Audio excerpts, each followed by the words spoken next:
I'm not Shane Gardner, and I'm a digital media student undergrad, and I have interest in like 3D animation and film programming and design stuff, and I'm also looking for my destiny.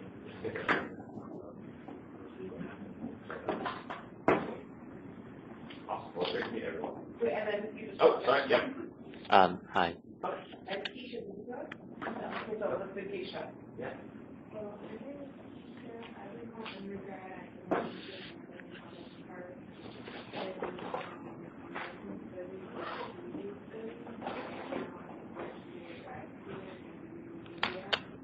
and I'm not really sure what my interest is, but I'm always going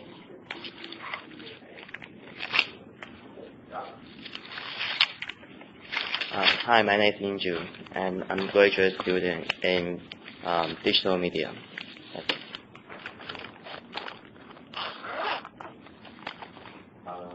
Very cool. So, I guess what do you have in mind? So can you tell us about yourself and tell us about coursework and position site and why you're here to start and kind of that other thing. Sure.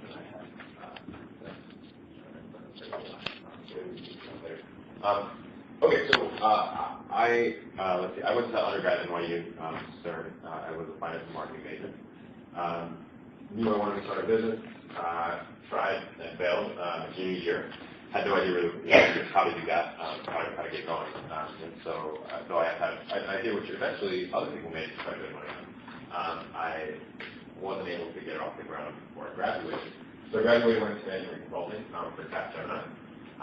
I was always really into education. I started out probably because I started working at Kaplan sophomore year as an SAT teacher. And my first attempt at a startup was an education startup. And so I went to Capgemini, and they knew I really loved education. So they put me on their major project for the Princeton Review. And while I was there, we went in, typically with consulting, you start with like a strategy project, and you help them solve a problem that they're having or expand into a new market.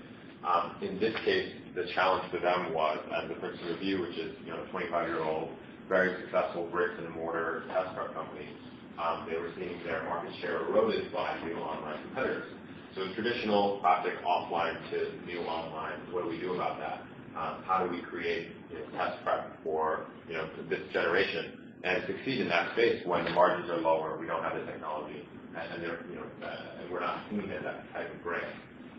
So we went in and did a strategy project for them and said, here's what the ideal product looks like. But the big output was, you guys honestly don't have the technology to support that. So the next phase for us was going in and implementing for them a learning management system and totally redesigning their website, ideally in an effort to give them the kind of foundational layer of technology they would need, and at the same time make it easier for people to purchase test prep classes on their website.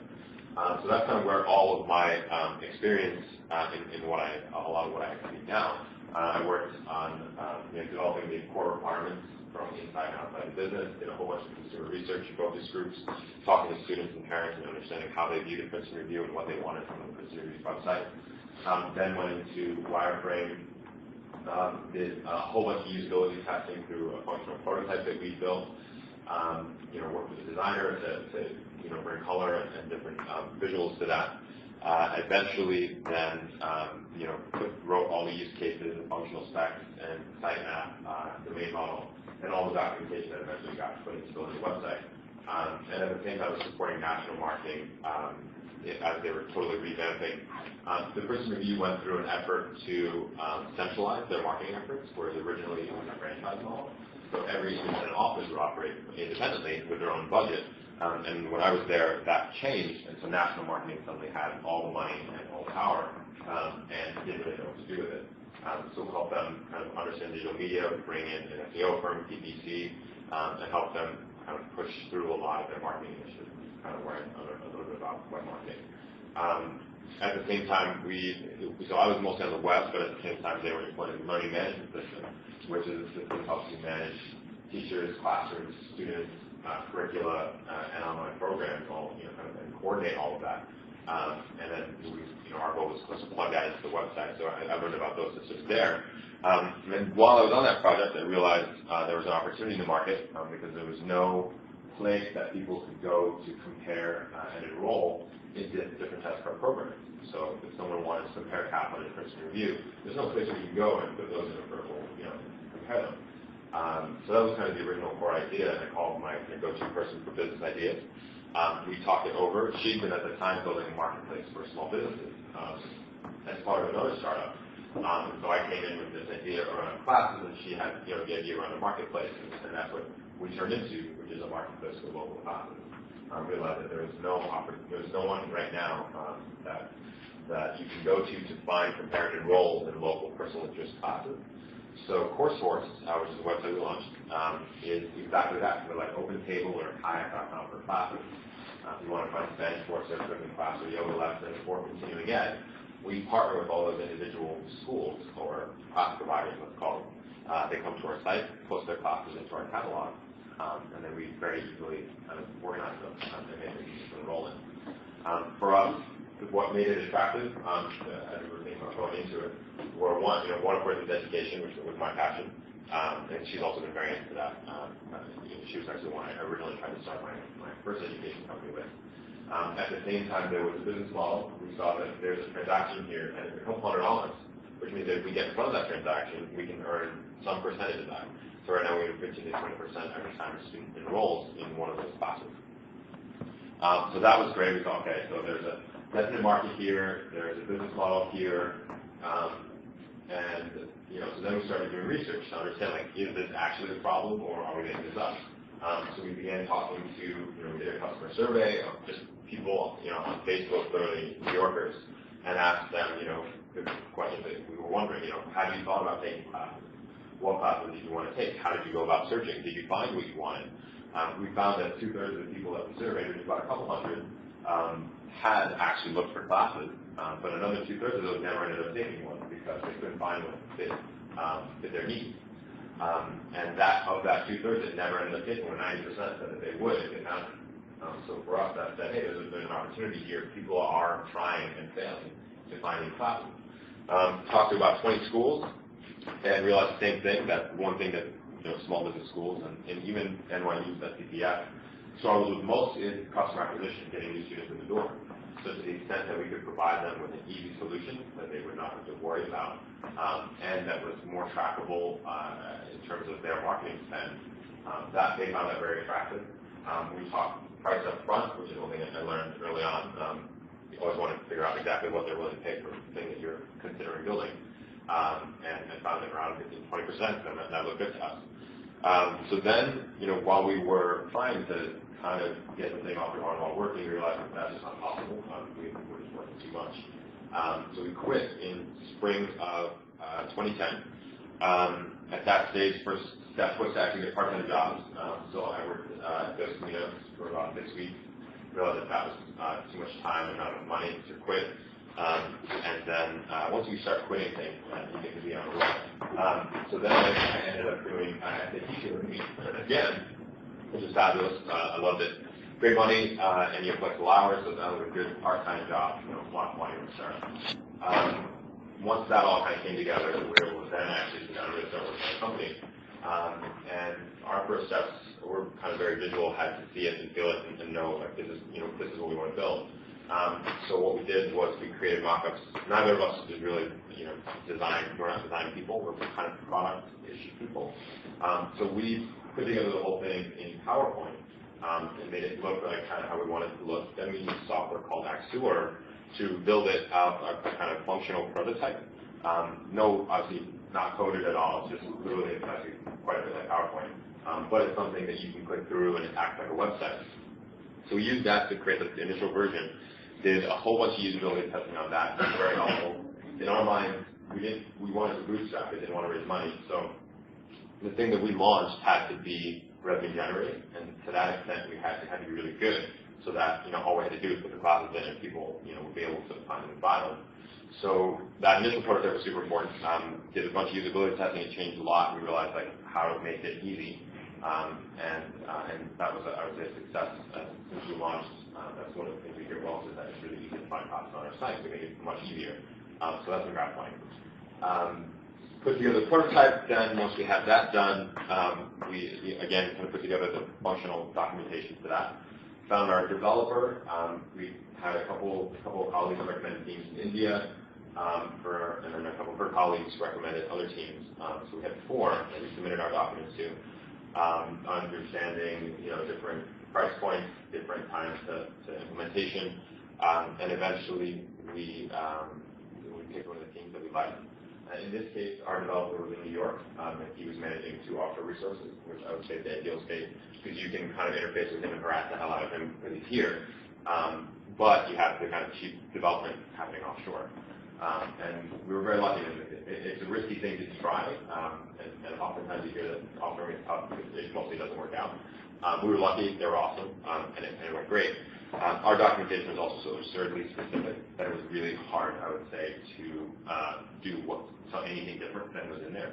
Because we were just like, well, here's the line that says what needs to go, on this, So to the extent that you can be as specific as possible, these kind of fixed price projects are much, you're removing risk, right? So the more you can define your requirements up front in absurd detail, the less risk there is that they're going to go and do something that you don't want. One other thing. So so what we did actually when we worked with each one of these teams was put together the thing that we wanted, and then we would add a whole bunch of features that we didn't really want. And then when we sent that out, they would give us a price, and we'd remove all the features that we didn't want, and say, how much now? And so we cut the price. I think it cost our first price. Price point was $60,000 to get the thing off the ground, and we eventually settled for 10. So that's also very possible. That's the beauty of doing offshore. You can get it done very cheaply.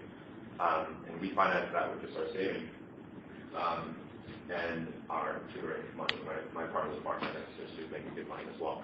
So then we kicked that off in November. So the development started, and because they had such, our documentation was good enough, we didn't have to work with them on a day-to-day basis. So we spent that time using our prototype to convince schools to, sign on when we launched to post their classes. The other nice thing about having a prototype is you can show people, and they quickly are like, oh, I can understand how this will work when it's live. So by the time we launched our educator schools in January, we had around 50 schools, and small business schools, signed on to post their classes. That was when we realized the first thing, which is that schools would not be willing to take the time to enter their own information. And also we realized that we wouldn't want them to do that, because to the extent that we could reduce costs for them and reduce risk for them, that's what was going to keep them on the platform until we started actually performing and giving them students. So we didn't want them to say, okay, I'm going to take an hour a week and post the classes and get no reach from that. So we said, look, we'll do everything for you. Don't even worry about it. We'll have questions from time to time, but we'll handle everything. That also gave us an incentive to make the back-end schools really efficient, because we kind of use the same tools every day to post classes. It gets really terrible if something's not working well. So we launched those in late January. Beta launched the consumer-facing website in March to friends and family. That was kind of the typical launch rock page where people can come and put in their email address, and if they invite 3 friends, then they get access. Got a lot of good feedback from that, which changed the product, and then we eventually fully launched in mid-April, the day before. So we'd entered the business plan competition here at NYU in September, gone through the different rounds of that, and the day before the semifinal presentation, we launched the actual website. And we had, of course, a few friends who were ready to buy classes, so we went into the semifinal. It was like, yes, we've already had 12 purchases. We just launched yesterday. And so that was great. And then 2 weeks later was the finals of the competition, which we won. It was awesome for us. That was kind of our great launch pad for us into the tech community, and it was very validating, I guess, also. They've also given us office space here at NYU, which has been great. Over the summer, it was very much kind of bringing teams in and trying to understand what it would take to run the business, how much manpower we needed, what it would take, and kind of try different things on the marketing side. That's the one thing that I would have thought about much more now that I've been through it. Originally, I said that the idea was attractive because we saw a business model in it. That's always one of the first things I look for, is like, okay, where's the money coming in, and does that make sense? The other big question now I have for every new idea I interact with is, how are you getting customers, and what's the acquisition strategy? for better or for worse, the best ideas are ones that have clear ways that they're going to just kind of bring customers to the site without you having to go out and market to those customers. So the ideal idea is something that's self-perpetuating through people who are incented to tell their friends. So a good example is a competitor of ours, not quite a competitor, it's a similar company, and they launched at a similar time. So they kind of grabbed some spotlight from us, but it's called Skillshare. And what they do is they allow anybody to create their own class. So like anybody, so I can start a class tomorrow and put it out there and people can sign up for it. Now the nice thing about this is that it's very self-perpetuating because I'm incented to tell all my friends to go sign up for my class, and then all those people find out that, hey, what's this website? I could open a class. On our side, because the school has no incentive to tell their customers about it. In fact, they don't want their customers to know these things because they lose money when people buy through us, and we introduce competition. So that's one of the components we're still trying to figure out is who are those evangelists, and how can we motivate other people to tell their friends about us. Soon we'll be kicking off, the kind of basic things you think about there, which are like referral programs. If you bring a friend, you get $5 on the class, or you earn money every time a class, a friend buys a class, something like that. That gives people a reason. They say, hey, you guys should all go take classes at this website. So that's one thing to always think about is how not only how you're making money off the customer, but what's the engine that keeps them coming? Like who are the people who are incented to tell their friends about your product? So that's one thing we're still thinking about. Right now, we over the summer we kind of streamlined our sales process. Our business partners Dynamite, and she brought out another 100 or 120 schools this summer, working part-time on that. So the school base has grown. We've seen, and it makes sense, right? The more inventory we have on the site, the higher the conversion rate, just because if we have classes that the people who are, people come to our site and search for classes, if we have them, they might buy them. If we don't, obviously they won't. So we continue to try to scale inventory as much as possible. Again, still experimenting with different customer acquisition strategies. Right now, we're looking at partnership development as a strong potential. Partners being across a few different areas. So one is media partnerships. So there are companies right now like Time Out New York, New York Magazine, Labor Bill, Realist, all of which try to connect people with events locally. And none of them really have classes because no one has that information. That content is unique and not really accessible. So we go to them as a content syndicator and say, hey, let's blast thousands of classes at your audience. That will increase your page views. People will come to you when they want to find classes. You can monetize them from a CPM perspective, which is impressions. But hey, also we could strike an affiliate deal and you can earn money with a buy button every time somebody buys one of those classes. So that's one partnership we're seeking to do. And we talked to those three. They're all interested, but those partnerships move directly close, so it's not something we can really count on. As ideally one hits and then we'll get thousands of views in a month just from that one source. So to the extent that we can focus on that versus all the other things, it's sort of a toss-up. At the same time, we're looking to partner with corporations, and for us, it's we're going on kind of both a professional development and recreation play. There are companies like Home Benefits that work with major ticket retailers, like concert tickets, sporting events, and Broadway shows, and they negotiate discounts with these ticket retailers and then go to a huge corporate base and offer those discounts to HR to say, hey, working at this company gives you these kinds of benefits, and HR blasts out their emails every month, and they earn on the transaction there. So for us, it's go to HR and say, hey, not only can we support your internal professional development and give you a discount on all the classes you want your employees to take that will help them in their career and strengthen your workforce, but also we can provide your employees with additional recreational benefits for health and fitness classes, for recreational arts, and for classes for their children. And so we see that as having some potential. And right now we're building up a model to see what is it like to contact HR, how often can we hammer them with our marketing materials, how easy is it to penetrate those bases of employees once you have HR on board. So that's something we're figuring out now. We've also hit the point officially where we don't have enough people or time to do all the things that we need to do. Operations is an ongoing challenge for any business that has transactions. So we're trying to scale operations at the same time as we add more schools and continue trying to get students. The next couple months, the goal will be to go raise a seed round, and we would use that money to hire people who can help us with sales, biz dev, and marketing. I guess that's it. Full story. I was going to stop you along the way, but Sorry. I think you're on a roll. I was talking endlessly unless you stop me. Oh, okay. So because I'm sure a lot of people, we can ask you a lot of questions now. Who wants to start? Yes. On your website, you have like tons of clubs, and English, even in language. How you can find the teachers or professors? Are you just contracting with schools, or just taking some classes individually? Like, if you didn't find already a class for the major or for the language. We work with each of the sales process. So we call, we email, we visit the local schools, and there are no schools on our site that don't know that they're there. So every one of them has actually partnered with us and said, yes, take my classes and sell them. And you know, we target, if we have gaps in the catalog, like for a while if you searched for photography, you wouldn't find anything. So we were aggressively going after photography schools because we wanted that and people were searching for it. So each one of those, we try to identify what we're kind of weak in and go after that specifically. And our product, our website, has a few different ways that we can do that. One, we can see what people are searching for. Two, we can see what categories people are clicking on.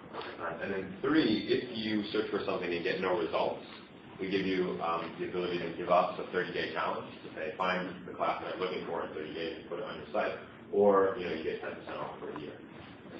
And it's sort of an empty threat because 10% off for a year, like, okay, yeah, great. You get 10% off, we still make 5%. So if you buy 5, that's fantastic. But it's, to the extent that you just hit walls in your product, and finding 0 search results is definitely a wall. The challenge is like, how do you keep them engaged, or what can you give them so they don't bounce? But Alan, I want to stress, and I'm not sure if you understand this. So, these are not degree-granting classes. Correct. Okay, that's the important thing. It's not like, these are like classes like, I'm out of school, or I'm in between school, or I'm now finished with my education, and I want to take photography class. Or I want to learn Spanish. I'm going to Europe for 3 months. Or I've always wanted to learn how to make sushi. That's what these classes are. So they're not degree-granting classes. And New York is definitely a place where there's a lot of learned people, and people are always want to better themselves, right? They always want to feel like they need to know something more. So on any given work week, I would say, many people are in classes just for pleasure, and not for to get a degree. So I don't know. I want to make that distinguish. I don't know if you realize that. I want to make that a distinguishing piece. So you know what? I'm worried for you that, and I know that's a weird thing to start off, but I'm worried for you that once I find that Spanish class, right, and you kind of said this already. I'm worried for you that once I find, this great Spanish class that I love at the Educational Alliance, and I didn't know about Educational Alliance because I live in Riverdale. I'm just hypothetically saying I don't. So then I'm going to be like, oh, I love the teacher there. They teach every semester, and I'm just going to take all these classes. I made friends, and I want to take classes there. I don't need to do anymore because they now have a whole book of classes. So now what's going to happen? And so what's your return on investment, with every single person? I think the interesting thing about, the Zappos is like everyone always wants a different pair of shoes, right? And they had a huge problem too. Do you remember the problem that they were having that Tony Shea describes in his book, guys? Remember in the very beginning? They were dropshipping? Well, it was right. He only was working with distributors who did drop shipping. And those were a certain kinds of shoes, right? And so he was like, oh my God, if we could only work with certain distributors who will drop ship directly from their warehouse, then we're going to lose a ton of people because the people who are drop shipping directly from their warehouse are probably not the groovy, cool shoes that most people want these days. And how do we get how do we increase our, sort of plethora of course offerings of shoes? And what was their solution? They had to open up a brick-and-mortar store. They had to open up their own brick-and-mortar store. Not really a store. It was a front for a warehouse. They had to open up their own warehouse, which is really exactly what he did not want to do, right?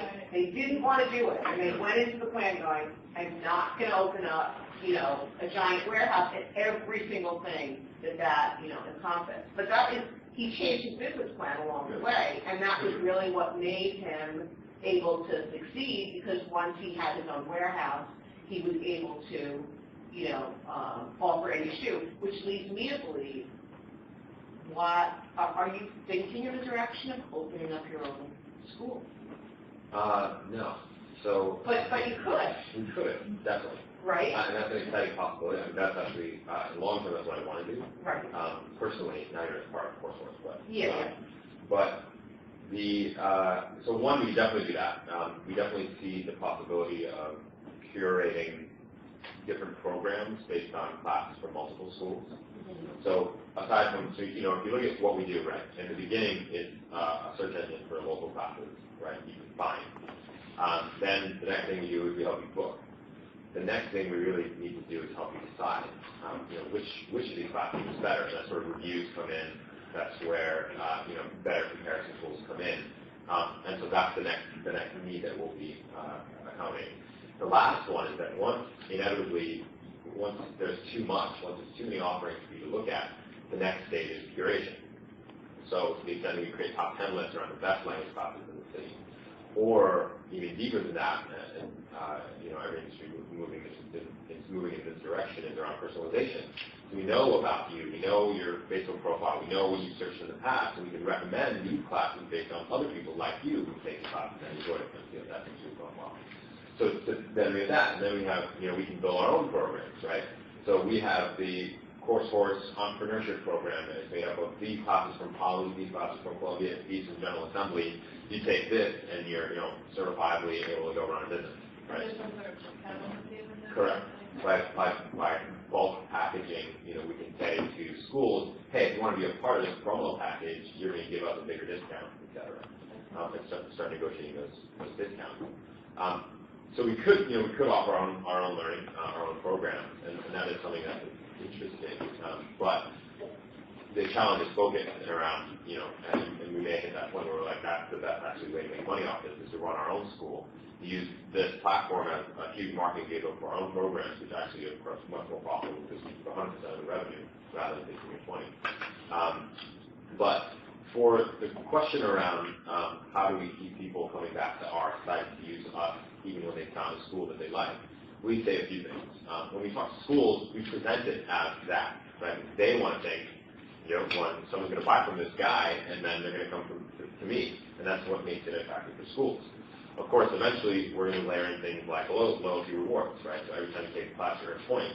Those points are redeemable towards other classes on our platform, not at any one of the individual schools.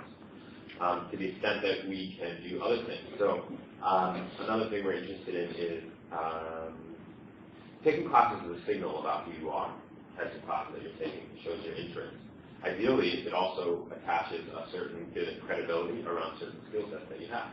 So you take a Photoshop class, you take Photoshop 5, to get, or Spanish, I'm taking Spanish 7, that clearly indicates that this school has certified me as I can speak Spanish pretty well.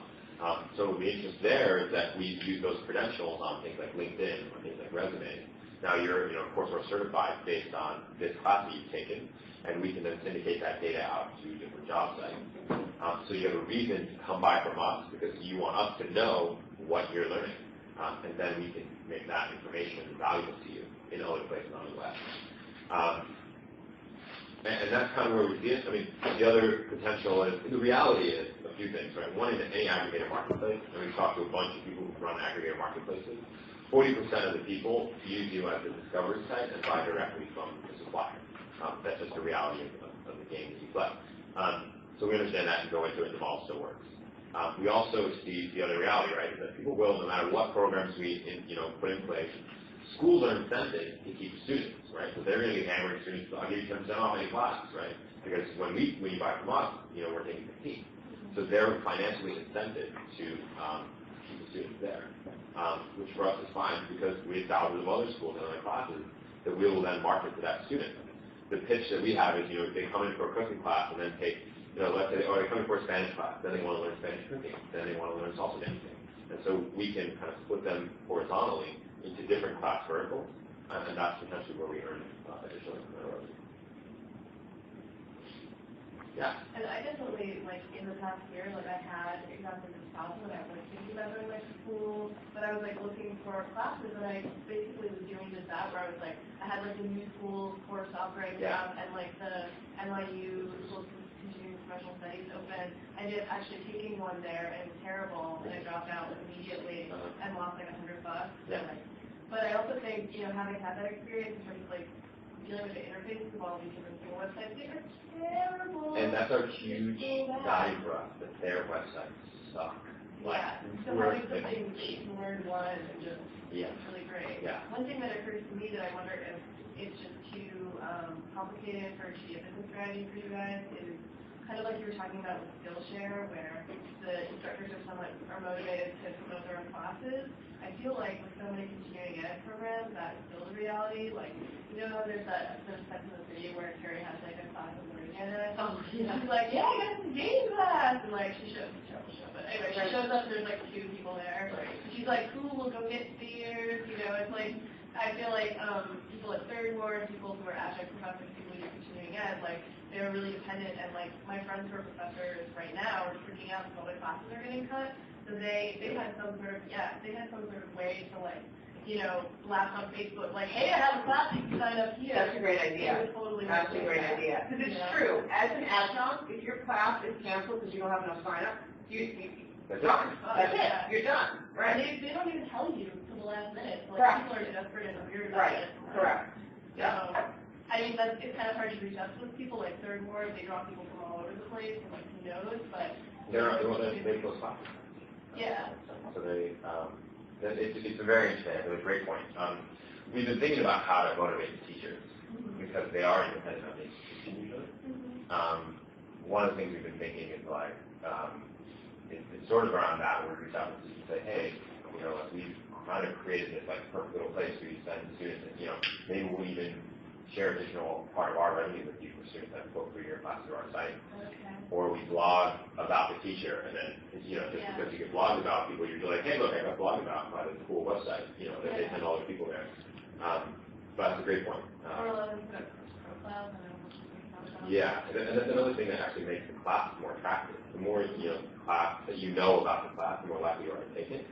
So to the extent that we can say, hey, come claim your teacher profile and make it great, your classes will sell more. Do you think user profiles some of your students have? Yeah, eventually, yes. And we haven't done enough with that. I would say the product fails when it comes to being social and creating community. And that's kind of where our next steps are. How to integrate with Facebook. We need to pull some of that information to see what people are comfortable with us knowing about them.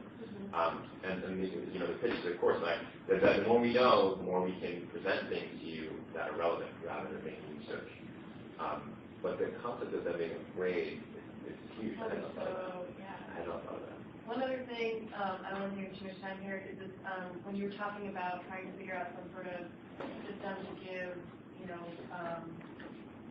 relevance to the classes that you're taking when you're outside of the degree program, it's kind of a contentious debate in education, I feel like, with self-motivated learning and, the badges debate. So Mozilla, is starting this open source.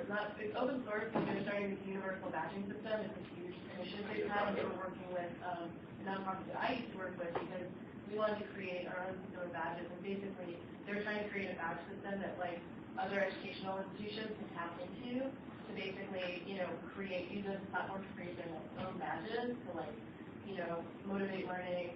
So if you get X number of badges, you're considered well, I don't know if there's really any reward or incentive. Right. It's more to try to create some sort of, because they're doing Mozilla University where people can learn web programming and stuff, but they want people, in other countries and around the world to be able to sort of legitimate based on that learning through online. Like you get a certificate, you get something. Right. This is just like open courseware, so I wonder if that kind of Mozilla is giving them money for, and that's like a thing that they're doing right now, is trying to legitimate the whole badges discussion. Because it is like a lot of people kind of blow it off as like, oh, you're the mayor on Foursquare, but right.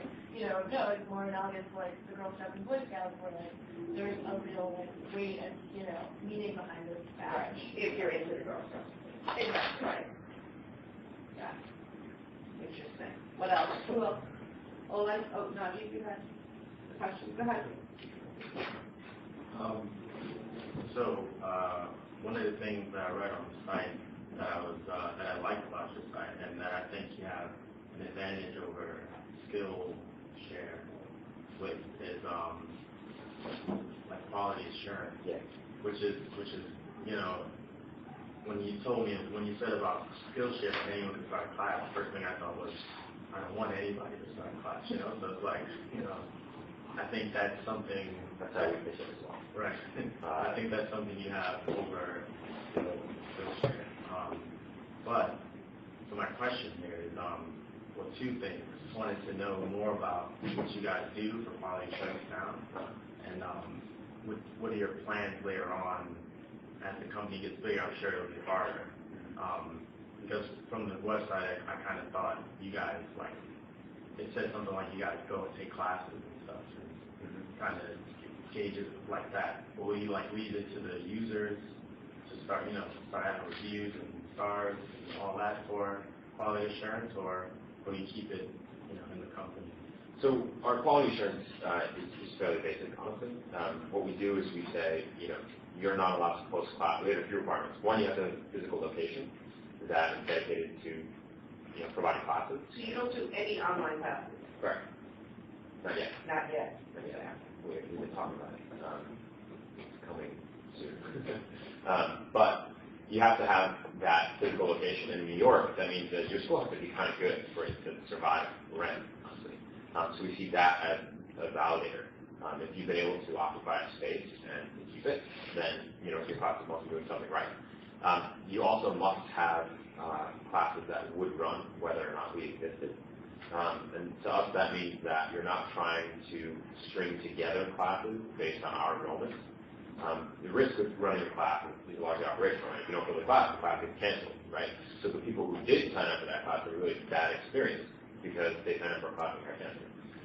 So we don't want people to use us as like their only method, right?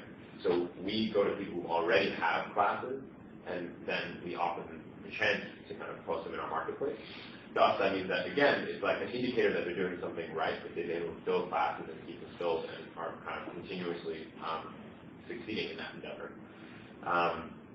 So those are two of the things that actually eliminate quite a few people that have reached out to us to post classes.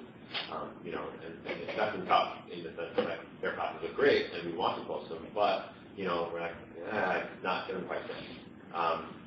And that's kind of how we do it. Now, the other thing is certainly around, our kind of coursework promise is around those classes that you take one, you go to the first session, you're like, crap, or this is not even that this is crap, this is not what I expected of this class. And we have a guarantee around that. And that's also a thing that we hope will eventually cause people to buy from us, which is an additional layer of security around your investment in that class. If you come to us and say, like, this was really crap, and we say, why? Tell us about it. And it's clear that like you didn't get what you were expecting, or it really was a poor experience, or whatever that is. We refund your money, and then we may haggle with the school and try to get our money back. But 100%. Correct. After how many weeks? After the first session. Okay. So if you go over 5 weeks and then you decide I don't like it, then right. that it gets much harder to argue with us. But the thing is, the reality is that 90% of people that take classes really like them and would recommend them to friends. So we haven't honestly dealt with that one yet. But doesn't if I take a class that the JCC Manhattan and I don't like the class and I, let's say I bought it through CourseSource, whatever, they'll refund my money after one class. Some of them, and some of them won't. Okay. Right. So to the extent that they do it anyway, we're like, great, that's what I was supposed to. Right. We take left ahead. So, but what about the idea of we don't need to give you because we're just thinking or whatever, right? Like Sarah, yeah. Okay, so I might take Sarah as an intern. She's an educator already, so yeah, get to talk about that. So what about the idea? I mean, if Skillshare is your competition, if you see it as a competition, and I have to say that in the art world, this whole idea of Skillshare and participatory art is huge. Like, it's huge. And like the whole, museums are having conferences on participatory art. The Walker Art Center in Minneapolis, for the second summer, has had this huge, incredibly successful sort of 3-month bonanza, in June, July, and August, and it's called Open Field.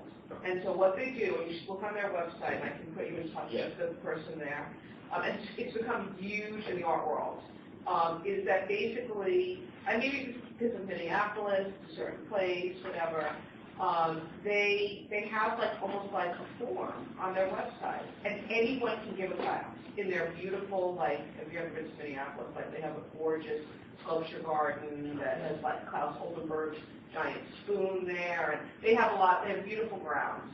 And so anyone can give a class on like anything in the summer. So you can do a sun dance, you can do a knitting circle, you can do, like anything. And so, and it's all free. That's the other thing too. Like, it's all totally free.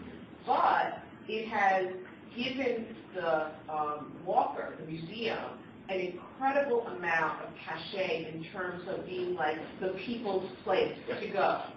And so I'm just wondering, if you feel like Skillshare is like your main competition, and that is a whole way of learning, and it's a very popular way of learning, hacking festivals that people do, New York Hall of Science does that, IBM does that, whatever, like people just come together for the weekend and, rip out, apps for, whatever.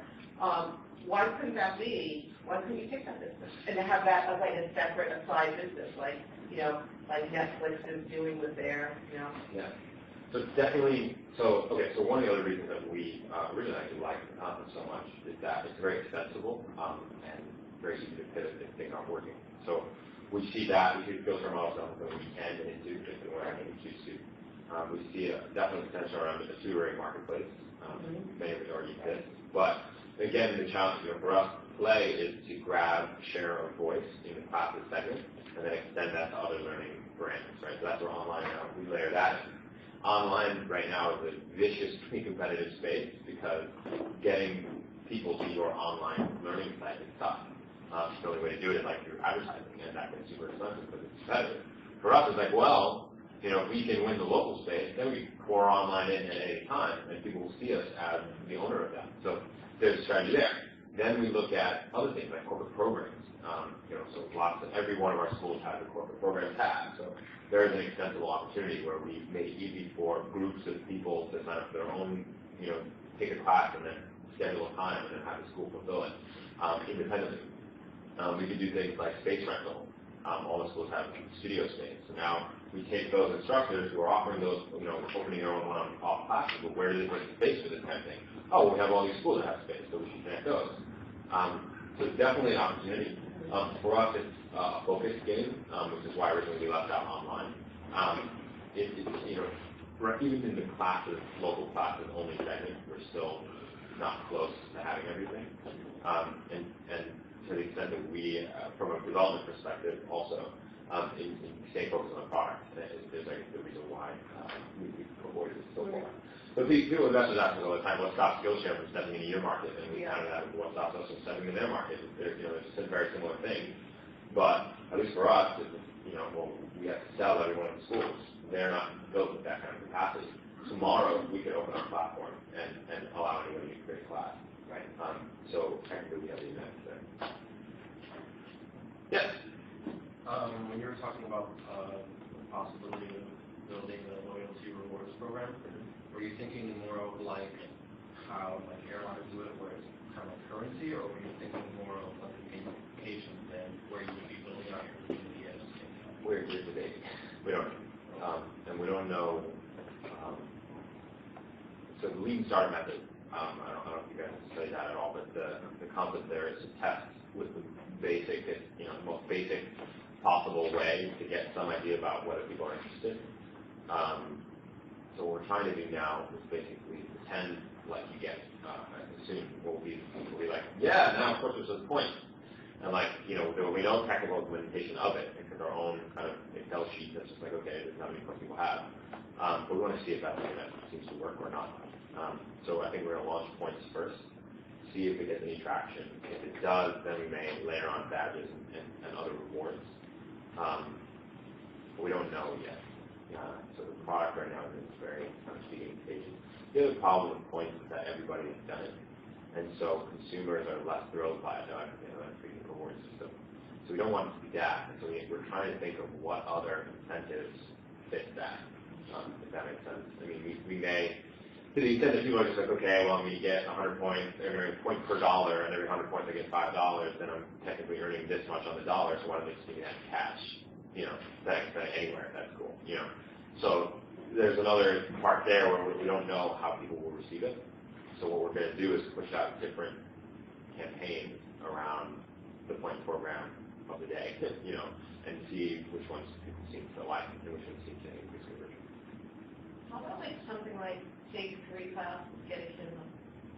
Something like that. So definitely. So in our biz dev side of the house, it's looking at product sales and like how do we align ourselves with brands that are like, yeah, and this is actually also something we experimented with in terms of loyalty. So the last 25 people whose classes ended in the last 2 weeks, we sent them a small gift. You go to a dollar store and you can buy. So you took a wine and cheese class, we bought you a little cheese knife and we sent it to you. You took a cupcake class, we bought you a little cupcake thing. That's like a graduation gift. You mean the people that took the classes? And finished, yeah. Oh. And so to the extent that we can then partner with a company that is like, hell yeah, kitchenware, any cooking class, we'll send them a small token of our, and that gets us in the door there. We know that they're interested in cooking. Right. And it's free for you guys because you guys are putting your to these customers. Right. And in terms of the advertising that you could have on your site, right, that could be the partnerships in terms of that could be great. Yeah. Yeah. That potential stuff is great. Yeah. When you were just talking about if equipment would be applicable, it was because we were talking about loyalty rewards and I started thinking about community. Okay. Like the way that I see it is if I were to sign up to the website and I wanted to find a good cooking class, I would probably look for someone who has taken a lot of cooking classes or who's taken, like you said, how someone might take a Spanish class and a Spanish cooking class and so on and so forth. I might look at that person as an authority. More, as an authority figure. Yeah, and ask them, like, what do you think? Yeah, exactly. It's a great idea. It's interesting. So I have a friend over at Quora, and right now, I don't know if you guys... Quora. So Quora.com, they got a bunch of press. They're run by guys who used to, the original guys who did Facebook, with Mark. And they are a question in it. No, not those guys. What's his name? I don't know their name. Dustin, maybe. No, a couple of the original people at Facebook who left, they cashed out. And they do this thing called Quora. And Quora has been very successful as a question and answer link, right? You go and intelligent people ask intelligent questions, and then really other smart people who know the answers to those questions go in and answer them. And they're doing a beautiful job, sort of in contrast to Yahoo Answers. These are really smart, awesome, well thought out answers, and they're very good at curating it. So when you look at their business model, which they don't have one right now, it's just content. They have a ton of, especially in the tech community. Traffic's great. They're growing. More and more is happening, but they're thinking, how do we monetize it? One of the ways they looked at is the authority, right? So lots of times they're finding that the individuals that offer services go in like lawyers, go in and answer legal questions. Then I asked a good legal question, I got a really good legal answer. Who answered that? I want to reach out to him and maybe he's my lawyer. So they're looking at a way that they can, again, syndicate authority using their information that people posted as an indicator of that authority. There's a great idea around, like, look, this person's earned 10,000 points, or much more stronger, I imagine. It's like they're an authority on cooking classes in the city. Like maybe we get them to post their top 10. It's almost like the Huffington Post blogger, idea. So you have the expert and whatever. So wait, so have you reached out to, one of the biggest bodies of people that buy courses are moms for their children. So do you have a whole section on parenting and moms? We definitely target mom bloggers quite a bit, and we've had a few of them write about it, which is great. No, but I'm just saying, partnering with all of those little places that offer after school, Saturday, super soccer stars, Kidsville, blah, blah, blah, all of those different places that offer classes for kids. Definitely reached out, and we have a bunch of them. Our challenge right now is that we haven't been able to focus on sales, unfortunately, because we just don't have the time. Which is again why we're like, gotta get the money so we can hire people and do it. Right. But kids is definitely huge. Right. Because the parents, it's not a question of, is my kid gonna take a class? They're gonna take a class. Which one are they gonna take? Exactly. And That's they're spending exactly thousands of what dollars it is. a semester, so it's definitely gonna happen. And a lot of people do it by neighborhood, but then if the child has specific interests, I want my child to study violin, or whatever, then they're willing to schlep them anywhere to take it. The other piece is, and I'll talk to you about this at another time, is the huge special needs classes. Huge. Special needs is what? Basically, I have a child, he needs a socialization class, he's 5 years old, where am I going to find that, blah, blah, blah, blah. Yeah. Huge. Yeah. I'll talk to you about it. Yeah. Yeah, I find that there's something can make the advertisement easier. Like you can open a platform to ask those people who have already taken those courses, upload their work, like their drawing or their details. Yeah. One thing when I search your website, I find I'm interested in those courses, but I don't see it. I want the picture of that. So maybe you can... Like the syllabus or pictures or... Yeah, you can ask those people who already take it, post some pictures, and I can see it, or maybe they can have a competition, or... Familiar. Yeah. Probably. I think we can take a couple good ideas. Festivals.com, they have they'll have corporate sponsor competitions, they'll be Michael's and craft competitions, and people share what they've made, and then there's kind of the incentive behind it because you can get a prize for them. So it's sort of like what you guys are doing with having, reaching out to people who will send free gifts. So it forces people to want to populate the social side of it with their creative stuff because there's an incentive that how the cost so much better, Yeah.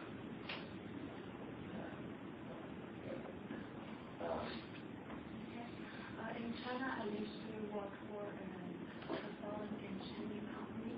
A lot of clients called for us information about class, and they actually asked about the other classmates' information. Can you, when your client search the classes on your website, can you see the information of their future classmates? Because in China, a lot of people to take part in some classes, they regard these classes as a social platform to meet business and Yeah, so definitely. So when I say that's one thing we haven't done well, it's around creating that community.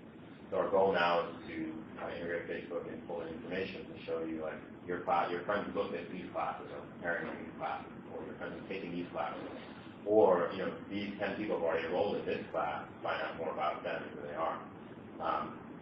Definitely something we're interested in. Yeah. Can I ask another question? Yeah. How do you stand out from the others and good in competition? Sure. So it was interesting. So we were pretty different, I guess. Actually, the 5 teams in the finals were all very different. Yeah, tell us what they were. What were the ideas that came about? I don't remember. Oh, okay, so one was very similar. One was called Event Now.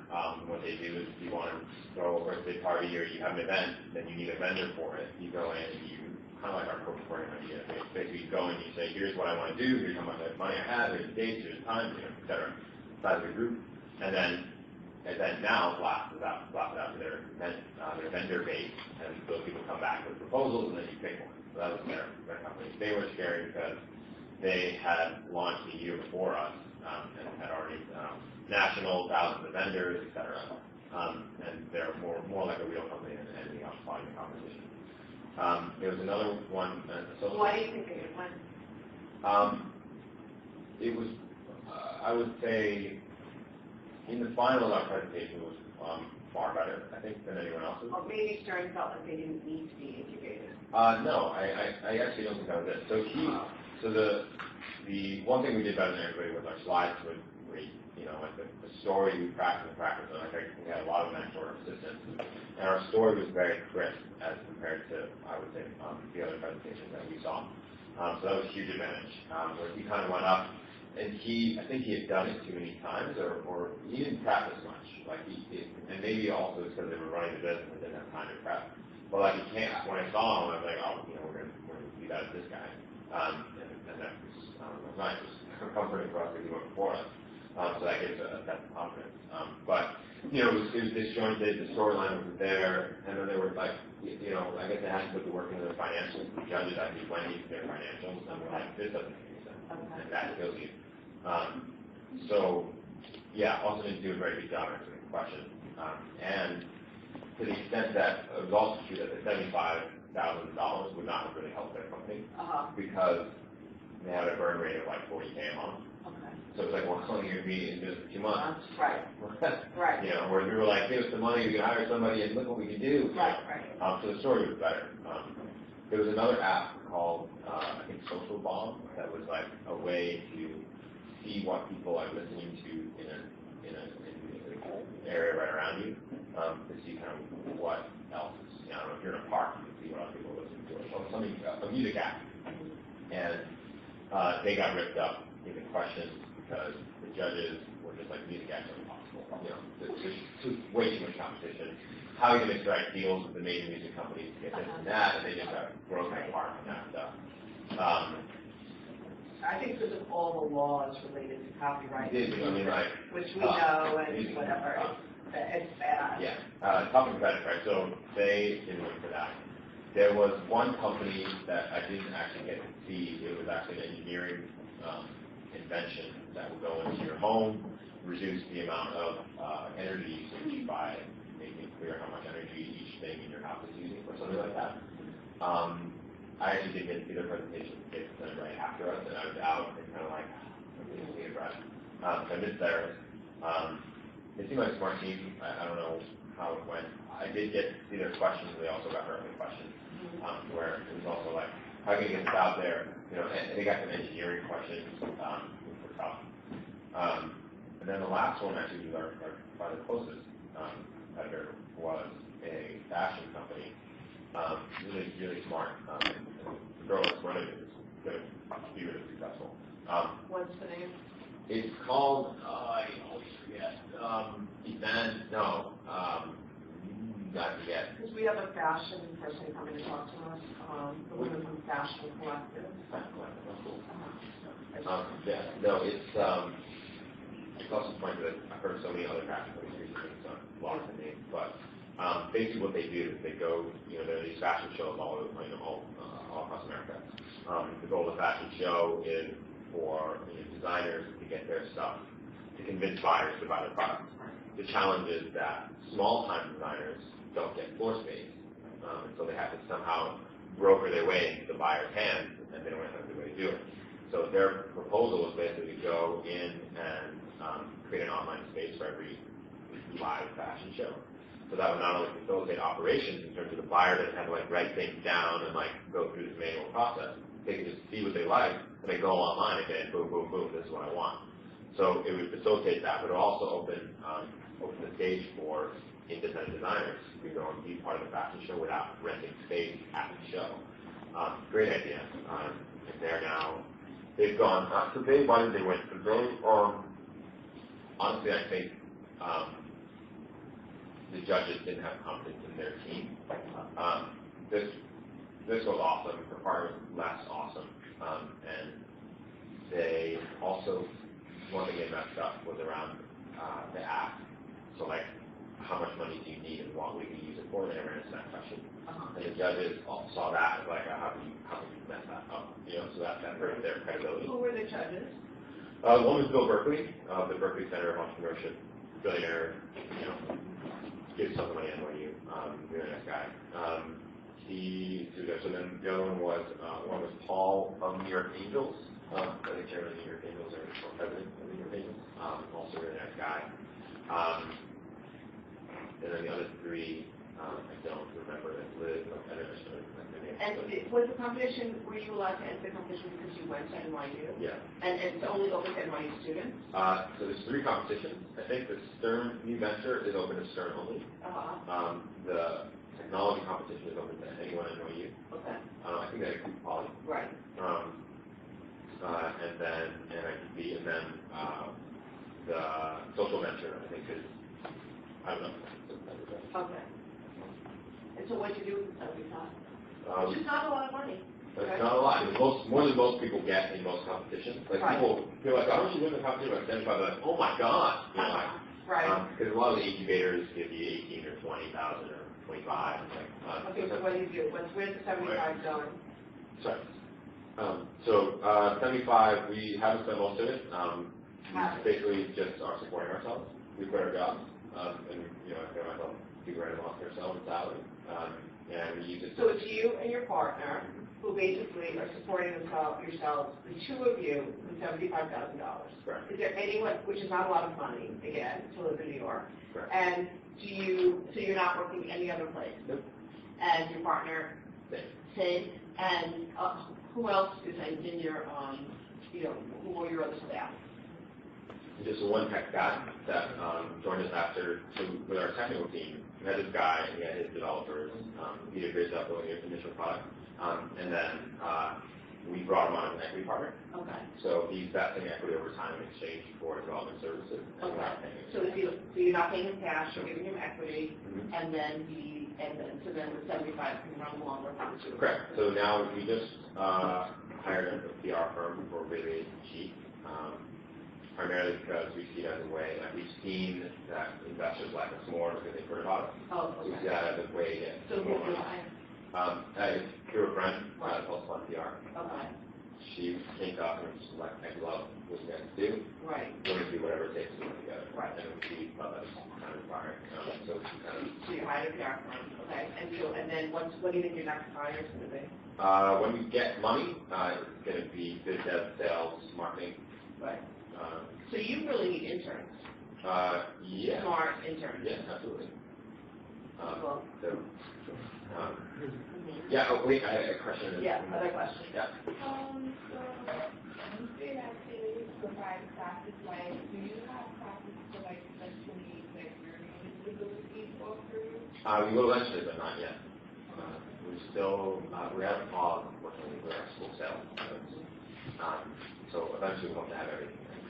What's a typical day like? What time do you get up? What's your day? What's a normal day? I've gone through a bit of a flux. It used to be wake up at 9. On any given day, I do a number of things. One is product development, around figuring out what the next features are going to be released on the website. Talking through with Katie, figuring out, okay, like here's how we want to test that feature, or we tested it, now we want to implement it. So I create the specs for that. So I manage the product development process with our developers. We use a tool called Pod Bugs, where all of our different features and bugs are listed, and you can see like, okay, when the next release coming out, what's going to be in it. When it comes out, I do all the testing for it. And what's the backend for it again? It's a Linux stack. Okay. So that's what Linux, PHP, Apache, servers, and MySQL. Okay. So I do all the product development stuff. Katie's much better at design, and she also, I'm very good at getting things done very quickly.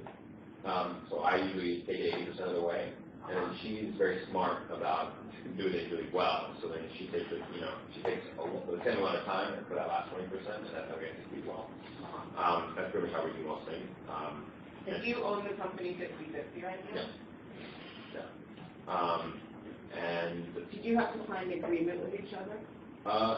We have now. Right now. So we're an S corp, so we will finish on the company. Right. So now you signed something. In the beginning, we never did. We were best friends. And it's a risk. effectively, right? Because you go in, you're like, well, I think I've never worked with it before, except for the original. But not romantic partners. Correct. That's friends. Yeah. Okay. And we get that question all the time. Right. Every investor's like, we get it. Right. No. And, so it's a risk. Like, we should have signed the agreement probably up front, but, I don't know. We didn't. Okay. So, but now it's like you're all legal and it's 50/50. Yeah. So that's for the equity with the tax person. Correct. They have, yeah. So we're in 5 couple of percent so far. We've also been through the ringer. So, now the partnership has gotten a lot stronger over time. I think they've gotten tough and they're easing up. So even now, if we didn't have a signed agreement, I would feel 100% okay. But that said, it's not smart. And okay, so wait, what's the typical day? So I product development. Right. So I try to spend time on that. Right now, I'm managing an offshore team in the Philippines that I've built using ODAP to manage our data entry. So every day, I'm hiring new people that I'm trying to train. I'm reviewing work from other people. I'm assigning them to schools. how did you find this product development team in the Philippines? ODAP. So not product development. You guys are data entry. Right. So I use ODAP. We got some help from a company called Unpack. They advise on how best to go about it. And yeah, you just go on. Did you go to the Philippines to meet them? No. These are individual contractors. Okay. They don't know each other. Right. And I have a little process that I put them through to train them, Okay. test them, and then if they succeed based on a number of things, then I bring them on. And then it's just product management, right? She just, people get a post, I give them feedback and things like that, and sometimes I'm like, okay, it's not working out. Other times I'm like, you'd be great, I'd give you a raise. And, it's actually been a really delightful part of the job. Data entry for us was a big headache, because you can't do it for hours, it'll break down. So to the extent that we were able to unload that very cheaply, and these people are also unbelievable. Like, these guys in the Philippines, we have right now, there's 4 of them, 2 guys and 2 girls. So they are just such good people. They work really hard. They I don't know. I feel like I have a really good relationship with them, and that's been a source of joy for me, actually. So the typhoons, there were 3 typhoons recently in the Philippines, and 2 of my people were just didn't get in touch with me, so I was like, frantically emailing them just to see if they were all right. So they've recently come back, and they're like, yeah, we lost power. Thanks so much for your concern. And I was like, man, but that's been a pleasure. Still, it's tough. We're trying to streamline more. What didn't Sai tell us, just from India, that who does, what was it called, Sabah? Didn't he say that he was really not into outsourcing these days? Remember? Why did he say that? And he himself is from India and has teams of people that he has worked with in India. I think he said that because it's difficult to coordinate with people through the bank. Right, of course. That was number one. I think he comes from an engineering programming background, so that's my question, which you sort of answered, is how do you find outsourcing and how do you tell them what you want without knowing what you want exactly. So I think he knows what he wants, can find the people to do it. Oh, okay. And can do probably a lot of it himself. Right. Whereas less technical people can't. I know what the front end of things should look like. Right. I also love the idea that the local Uncle Phil talked about, where he said, I'm really into finding 18-year-olds. That's what his thing was. Just not for data entry, but for more complex computer science related tasks. He said because they'll just basically they just want to work. Yeah. They just want to you give them some money, they're really happy. Yeah. They'll work all night. Yeah. And they're incredibly energetic, and he's like, that's my new thing. It's the 18-year-old hacker kid of the United States. Yeah, absolutely. That makes sense. So we had an 18-year-old intern over the summer who we had to do data entry, and he was great at it. Right. Better than honestly I am, because like I said, I move at lightning speed and usually leave behind a trail of errors that are harder things without happening.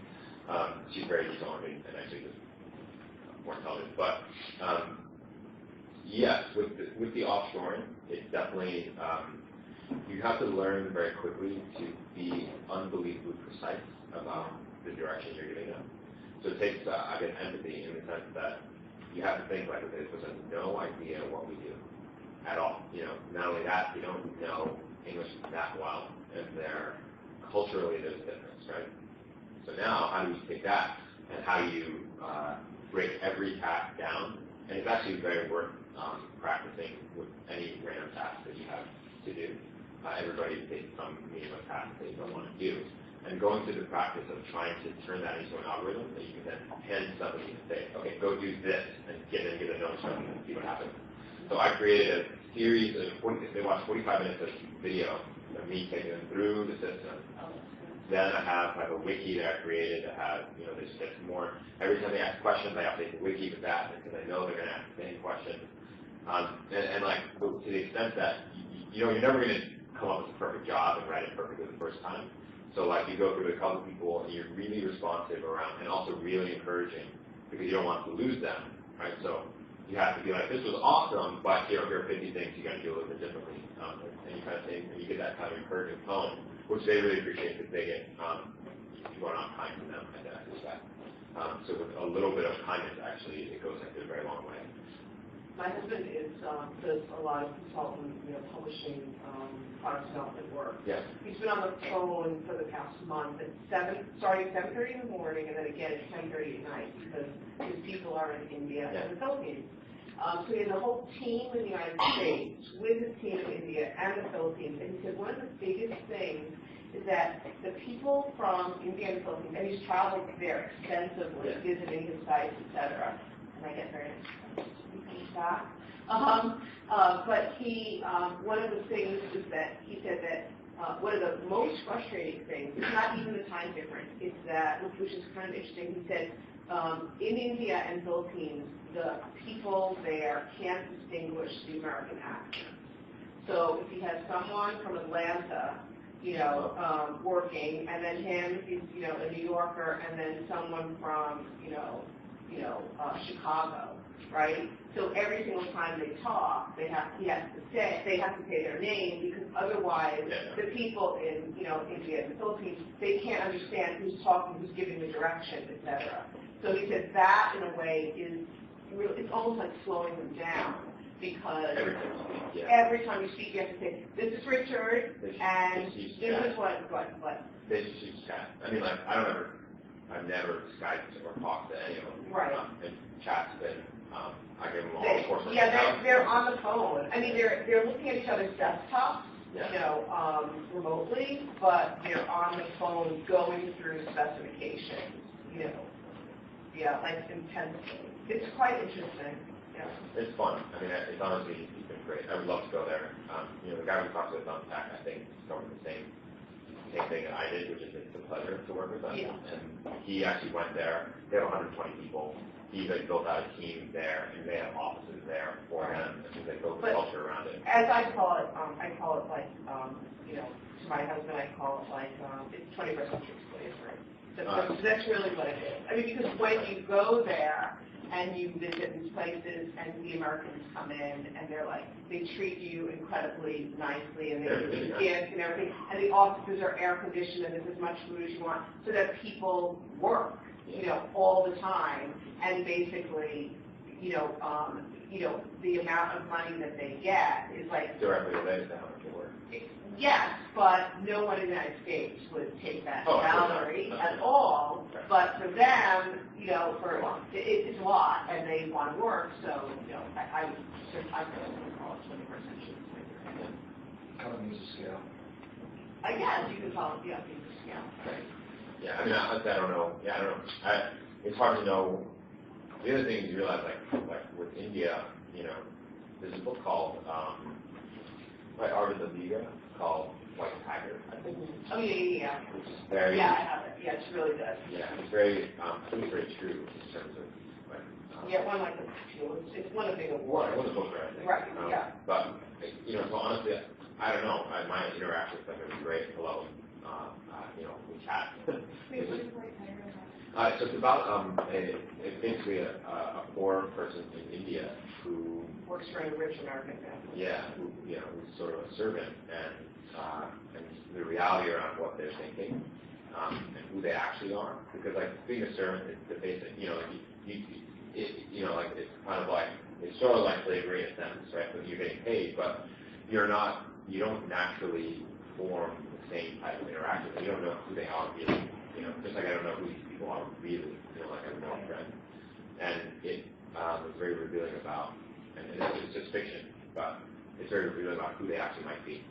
And also, like from the very first chapter, basically it's sort of like they get in some trouble and they immediately blame the servant.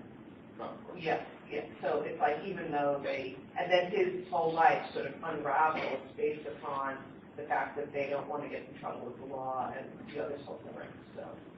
And that's another thing, like with working, and again, it's different, right? Like I've spoken to so many people that have failed, I think, at offshore things, and they just approached it very differently, I think, and again, my first learning, aside from like the development team working at Gemini, where I had people who were actually managing that, and I would talk to them, that was my coworkers, effectively. My first person that I talked to was the Thumbtack guy, who loved it and like was all about these people, and I learned from him kind of, I don't know how to. Honestly, I see them as, I think a lot of times people don't see them as people, and that's where they fail, because they're not thinking, like, really, if you messed up this task, it's my fault, because I didn't tell you what to do properly enough, So I'm very apologetic, because most of the time it is my fault, they messed something up, it's my fault.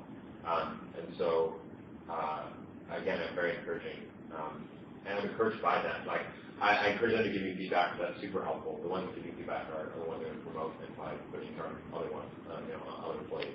And that's how we build out a team. But, I treat them like I would treat our interns, because that's what they are. They're people, and that gets forgotten, I think. And when I've spoken to other people that have not succeeded, you can hear it in the way that they talk about it, I guess. Can you talk to us about your business plan?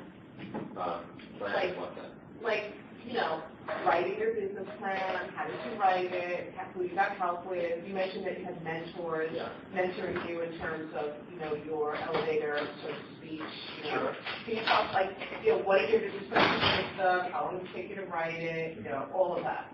So in typical coursework fashion, I wrote the whole thing in about 6 hours at a coffee shop. And then my partner ripped it up, and that's how our process goes. So I create all the content, and then she's just like, no, can't do this, this isn't going to work, it's poorly written, And so, we went through a lot of blocks, a lot of things, a long time. I would say a few months of working on it, let's say, 10 hours a week-ish. So maybe all in, I would guess it took around 60 hours, especially when you get to arguing about copy, and then you waste a lot of time on that stuff. Which I actually ended up not really mattering that much. In terms of writing it, the thing about the business plan is we never saw it as something that we needed to have in terms of we needed a physical document, never needed it, because we knew strategically, well, we're going to have a marketing plan. How are we going to get customers? How's the product going to scale? What is the market like? We just knew those things because we had done the research. So putting it into plan form is literally as easy as me saying it out. Like, okay, marketing. All right, and I just knew, and I had the research, so they would put it in and say, there's $9 billion worth of classes purchased every year, and we can grow that number because there are people who are not purchasing because they can't find it, so that's going to grow, and that's just, successful people in New York, that's 200 million, so if we take 15 to 20%, it's 30 million or 40 million, and things like that. Competition we've known, we researched, so literally I was like, okay, off the top of my head, let me make a list and then put it down, I have the research already. There are tons of frameworks out there, and most of them are pretty decent around, okay, you're going to talk financials, you talk market size, talk marketing and customer acquisition, talk competition, talk product, talk team. So those things are fine. You want to, exec summaries, super important, so we learned that. Okay, so what do you hit people with? That's part of the mentoring. The biggest thing we learned in the competition is how to communicate the business to a very specific audience, and in this case, it was investors. They always want to hear, like, what's the size of the opportunity. So first thing you say, like, here's what it is, in the simplest way you can. Like, you give them a second to chew on it. You know what the first question they're going to ask is, because you've done it so many times, people always ask a similar first question. So your next statement then addresses that question. Now you've taken that question from them. Then they started showing it a little bit more, and then we learned to begin giving hints around one of two things. One, either how successful we've been so far, so current status, or and you can do it different ways, but the next thing is to talk about the size of the opportunity or the market size, right? So then you say like, yeah, and last month, it's this many, 800,000 Google searches, in New York City for classes, and that's part of the size of the opportunity here. We sell a class at an average price of $120. There are 200 schools on board. So you start thinking, okay, what are the different touch points that I want to communicate, size of the opportunity, and how big we are. Ideally, then you get into a little bit of the story, and that's where you talk about a team. You want to convince them that of all the people that came up with this idea, you're the one who's going to execute it, because 10 people are already working on it in other places. So we learned those things, like how to communicate that. Writing the plan, again, just use the framework, and it had to make sense to us as business people. It was less about writing a plan as it was like, what's the business actually going to do? What are we going to do? Okay, now putting it at work is easy because we know what we're going to do. Does that make sense? I don't know. So then, financial modeling has continued to be difficult in the sense that so much of it is just BS. You don't know how many customers are going to come next month, or how you're going to get them, or how big, the average corporation is that you're going to partner with, and how many of those employees are going to come, and how many of those employees are going to buy. Those questions, you're just making them up on the fly. To the extent that you can find numbers out there from other startups that seem to suggest, okay, I can get a click-through rate of this, and, I can do this, and really to the extent that you can execute and then use the metrics of the business you've built to say, like, yeah, how do I know that they're willing to pay 15-20%? Because that's what they're paying. That's how I know. It's just fact. So that's nice. Did you estimate out like 1 year? Did you 6 months, 1 year? So we did, yeah. 8 months? How did you do that? We did all of it. We did 5 years. We 5 required 5 for the competition. Okay. Meaningless after 6 months. Right. It's like, meaningless after 1 month. Because you're like, oh, the traffic, the conversion rate was not the same. Now it's readjust. But they want to see, like, okay, certain things based on, really what you do is you make a huge list of assumptions. Like, I think we can cut costs from 100% of schools we're doing data entry for down 50% by year 3, and that means our data entry costs are going to drop. That's going to be pivotal because that's how we're going to get to break even, because our revenues are going here and now our costs are going down. I think we can get, right now, 10% of people purchase classes with a friend. I think by year 3 we can get at 30%. Here's a business, Eventbrite, that did a similar thing, and they found those metrics scale. So that's what we're going to do. I think I can get my conversion rate right now to 1%. I think I can get it to 8%. How do I know? 8% is a really high number. Well, flowers.com has a conversion rate of 18%. Why? Because people go there to buy flowers. They don't go there for anything else. So anyone going to flowers.com is very likely going to buy. People going to course stores are coming to buy classes. Why else would they come?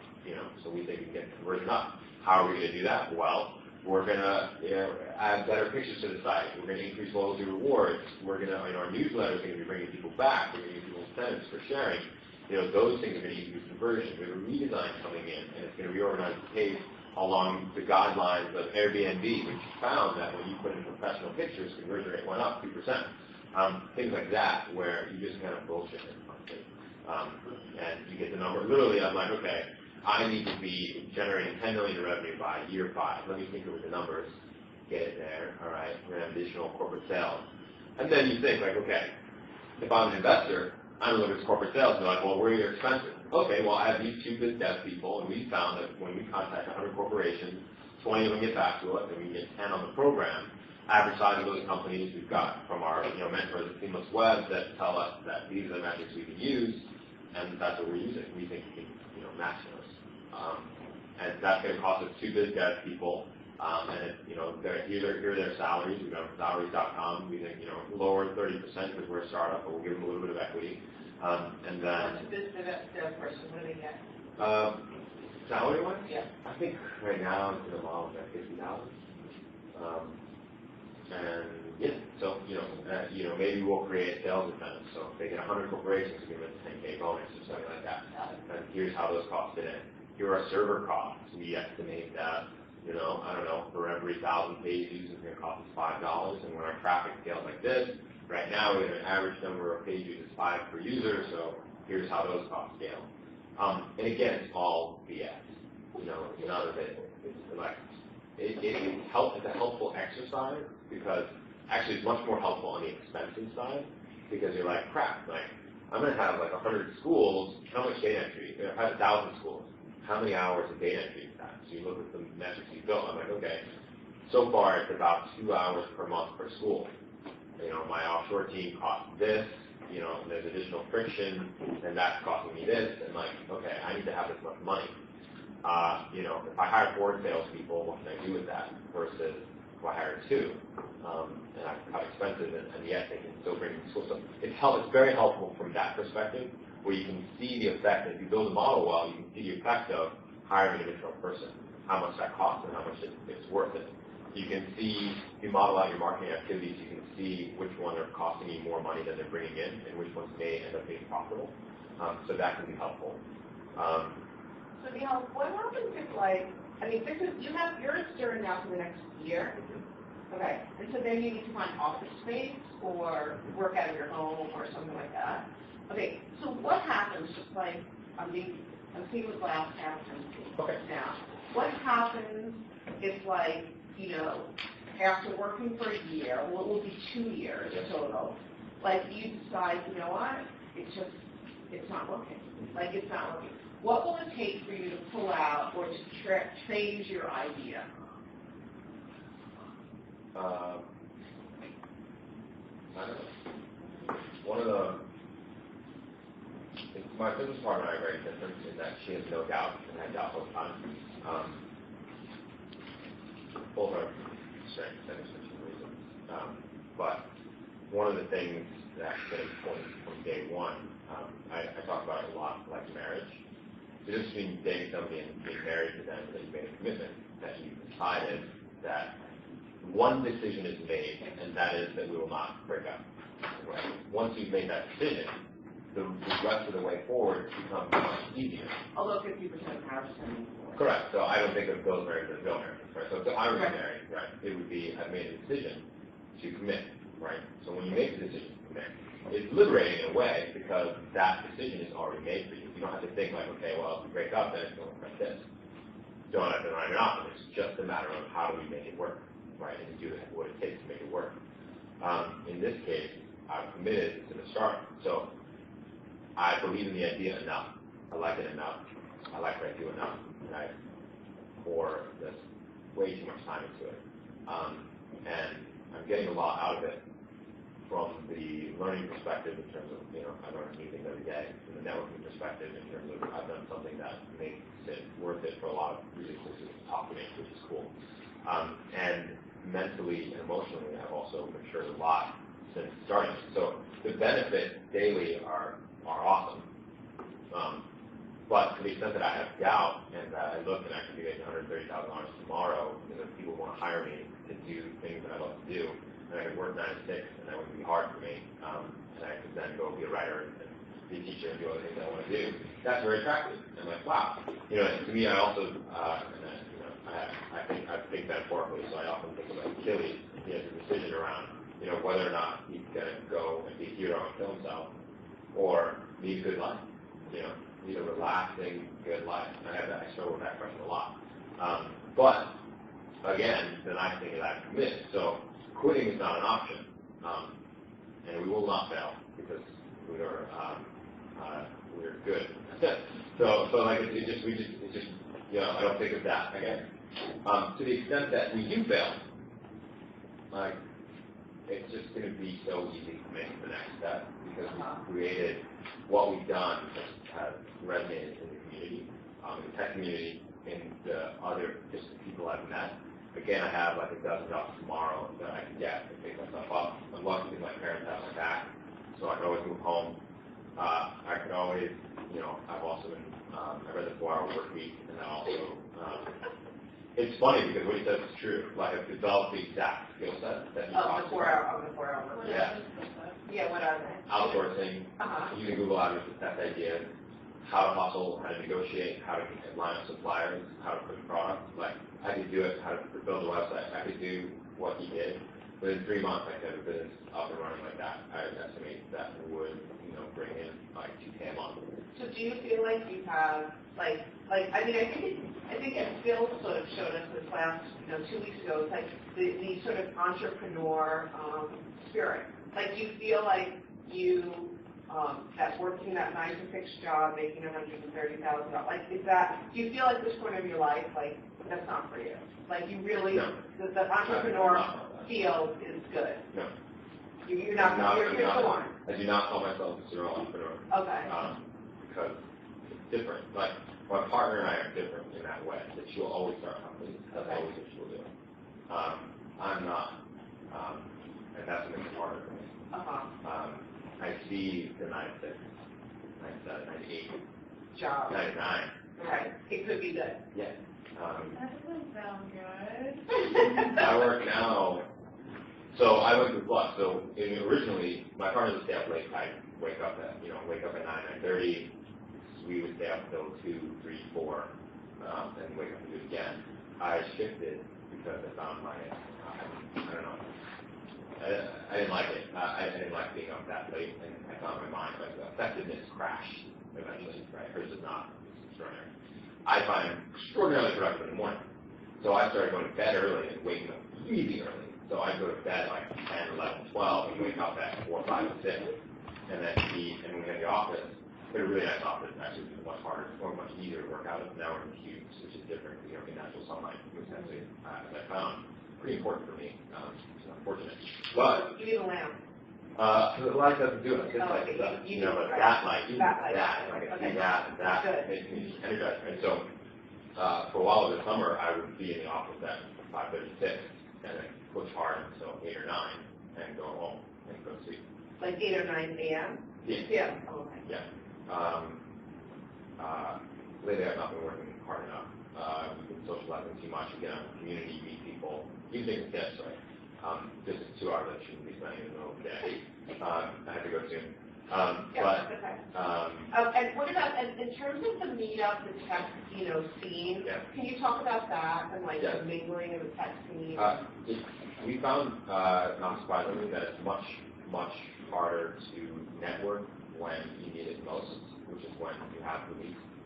So in the very beginning, you go to meet up and meet people, and they're all entrepreneurs, and they're like everyone in networking. The goal is to try to get things from other people, which is fortunate and unfortunate.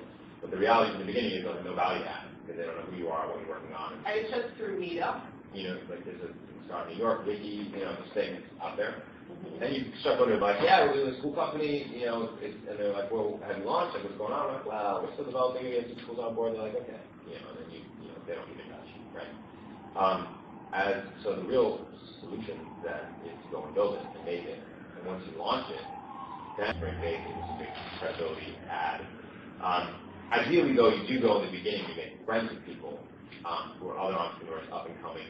You can't really help each other because neither of you really knows what you're doing, and we found that with a lot of the friends we made early. But then you both become successful, and then you can talk to people. Now you can talk to this person, and now you can go with 2 people and meet other people. So what I like to say is execute first. Go make friends, talk to people who want to help you. Go execute something first, and then go to people with your product, and use that as an indicator of your value. It became much easier for us. The other thing I've found with networking is that every time I meet people, I think, okay, who are 3 people are blogging his thing all about? You go and you just give. Like he used to go, that's why people don't want to work with them. And if they succeeded, they would tell their friends, this guy's the man, you should work with him. And if they failed, he'd be the one they would call, So that was brilliant, So when I go out networking, I certainly look out for people that I might want to talk to you about. That's cool. Everything Bob over put you in touch with. If you make them one good connection, they'll never forget you, and they'll make you 10, and you make them a couple more, and that's how you network, which so far has been very helpful for us. Any other questions? I think I just send Force. We want to help you. Yeah. We're gonna give to you because you gave to us. I want everyone to send Force, and of their friends. You actually have a question. Our public school systems are not broken, but they could be fixed. Does that make sense? I don't like to say that they're broken because it implies that everyone who's working in the field is doing a really shitty job, which is not true. But my ideal school, one thing I think that high school people don't get enough of is one, like interpersonal skills or like life skills, soft skills, like conflict resolution, you know, things like that are just, you know, how to deal with anger, you know, how to deal with loss, how to, you know, disappointment, how to deal with success, you know, like, so those things, how to listen to people, you know, how to empathize, you know, what that means. So we don't get enough like the emotional or life skills training, and that I think would be great for people. Build people who are mentally and emotionally tough, who understand themselves and their interaction with the world. Then that we don't get. Nobody knows. Like I graduated from, that was just ridiculous. You know, I didn't know. You know, I don't know anything about cars or how to fix them. I feel like that'd be a practical education. Maybe not in New York City. Maybe biking would be actually more handy here. But how to unclog a toilet, how to fix a sink. You know, practical how to cook. Super helpful, right? That's how you say how to manage money. You know, that I would say are not as relevant to everyone. And I think of high school and elementary school and school before that as a time to get a broad, useful education. And then maybe at college to then decide, like, I really love math and I want to study that. And that's important. We don't get enough creative arts, that creative potential of people, and teaching them that, like, it's okay to be an awesome dancer, that's successful, that's smart, you know, and like, there's a shift that we're seeing in education that's going in that direction. So I'd like to start a school that focuses on, you know, the three pillars, you know, practical, emotional, intellectual. Right now we call it like the intellectual education. Like, So would that be at high school? What would it be? I don't know. Ideally, you start as young as possible. Okay. All my experience is teaching high school kids or older, so that's what I know. I do need help with one video. A good start investors find out about it. And our product is specifically lends itself to being a video, right? People are taking classes, and that's really cool. So we're trying to create a video that basically interplays people searching classes on our interface and then actually in those classes themselves. And what we had done was, you know, right now we have next week, Wednesday and Thursday, we have it all lined up so that, you know, we have 5 schools that are going to let us come in and shoot, you know, be the main character of the video. I've got a guy doing music. Gone. So now we've lined this up, and now we're scrambling to find somebody who can come in, shoot the video. Digital video. Right. Yeah. And then edit it in like Final Cut? Yeah, sure, edit in Final Cut. One of the other challenges is around how do you successfully shoot screens of a website, and how to be high quality. I'm told that's a challenge, so that would also be difficult. Program you use to shoot screen. So you have, like, we use Shing, but I don't know I don't know anything about it, frankly. So I don't know whether that's how it works. Well, basically, you can just start the program, solve what you need to replace people, and record the screen right there, and then you can cut that and edit that together with the. We are paying. You are paying. We have a lot of $500. For the shooting the video and editing it? Shooting and editing, yeah. Shooting, so both. But what if it's 2 different people? And wants to talk to me, how? Can you just send that to me, and we'll put it out on, like, I'll put it out on the iView list for you, the NYU Poly list, and some other places. That'd be very cool. Yeah, my partner is on the case, and she's, again, dynamite, so I'm assuming she called me, I bet somebody already. Okay, good. If you need to, then just send it to me, and we'll put it out on the list. Is there anyone here interested? Okay, good. So, but yeah, I'm the hall at coursesource.com. Feel free to email me anything. And then there may be some people that are interested in internships as well. Yeah. Here. Yeah. Feel free. And so for internships, what are you looking for? It's tough because you know, the challenge with interns is generally that, you know, you don't want to lose time because you have an intern that, right. You know, and that's always the challenge, right? So but working with right now with various social media attempts pushing forward, we don't have time to iterate on. And if you don't maintain your AdWords and Facebook ads pretty religiously, you quality fade and you just waste money. So we're looking for somebody to help with that. We would love to bring someone who can help us with school sales. So yeah, that's kind of where we're marketing sales. So then, depending on how it looks, we can kind of figure it out. But yeah, that'd be great. So yeah, I would say, email I have to run, but I'm happy to help him. So thank you, appreciate it. Can we hang here before? You got a lot of work to do now. Okay. We're closing time by 15 minutes yet of McGraw-Hill for next week, but I'll be getting that to you, so look for an email from me in regard to that. And so I have that. I know a lot of you posted on your blogs, but I have to honestly say I need this weekend to do some reading. So, but I read smatterings, especially as people were getting their blogs. And everyone's blogs, but did you change that? Yeah, it was. I wrote one blog post with the link about. Okay, I'll share. Yeah, fine. that's fine. I mean, if you get really passionate and stuff, I mean, I don't want every. Okay, that's fine. Yeah, I don't want like a book on everything. So, but no. Yeah, I mean, it's actually harder to write shorter. Yeah. So if you can edit it yourself, e-music, the professional corporate guys who've been, in the field forever, with like, a young, just starting out, entrepreneur. How did you guys find that? It was interesting. No? Interesting? Not interesting?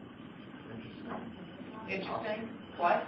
Also seeing, I like seeing the people who start off. That's kind of the hardest step for me personally, I think. Seeing people who are just starting out. Right. Phil is like a serial entrepreneur. Plus, he's an engineer. If you read his background, he is really a big techie person. I don't want to count Brightscape right now because we really didn't get a good look at them. I had wished the founder would have been there.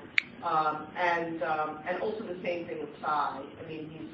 He's an engineer. And actually, if you read the obit, on Steve Jobs. Yeah, Wozniak is the other. Right, in the same way. He's a seller. He's a marketer. He just talked to us straight for 2.5 hours. I could barely get a word in there because he's so animated and talks so well in front of people. You can imagine that he won the competition because he's comfortable, in front of a large group of people telling them his ideas. And I didn't even get him started on his ideas around education. He just started to a little bit, but we could have had a whole conversation about what his feeling around, education is and, why he even started it. And your midterm, hopefully you're working together, like sort of thinking about all these different ideas. I asked you for a prototype, and he said, like a 2-page prototype. He said a prototype is super important. You're going to have to explain, your project, and also, what do you do, what are the financials, as well. So, a lot of that stuff. I think certainly for Nihaya, so if we can help him by, sending out, to your friends, et cetera, that would be great. How many people think his business will survive? How many people think he's going to have to change his course along the way? We need some kind of gamification. A gamification and which is what we're doing. Yeah. And to definitely implement the customer acquisition process. Right. So if he does those two things, he can. Right. I'm nervous from this that, basically, once you find the class that you like, there's no reason to go back to Foursquare and to take it. Keep coming back, give them rewards. Your customer. Exactly. That's what business is. You have to keep them coming back. Right. And, Exactly. Okay. Right. Yeah. He really needs to build out a stable internal community, not only rely on the Facebook success, because that's the only way that you're going to have return customers in a business like that. Right. I think if he can get to do that recently, it would have been like, okay, Like such as you try to learn all the different websites and stuff that schools have. I feel like he's got that. Tony Hsieh's Delivering Happiness. Who liked the book? Who didn't like the book? What was your, long point? What did you get from it? He started with the I guess like the thought process behind when he was trying to take and realizing that he was, I guess, well, in his business, obviously,